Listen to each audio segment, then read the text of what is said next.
Vicki Vivian, the city manager. I'm here with Brad Hamilton, our public works director.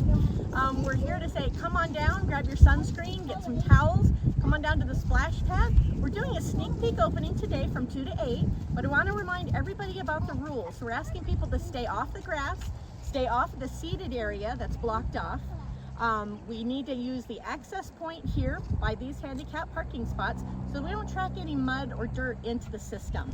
Also, we're going to be closed on Thursday for the placement of sod. So we'll be doing the sneak peek opening today and tomorrow from 2 to 8, again on Friday, Saturday, and Sunday from 2 to 8, all with the exception of if anything should happen while we're doing this sneak peek opening. So let's not have that happen. Everybody please obey the rules, stay off the grass, stay out of the dirt, and everybody stay safe. Don't forget your sunscreen and your towels. And let's go on in, guys.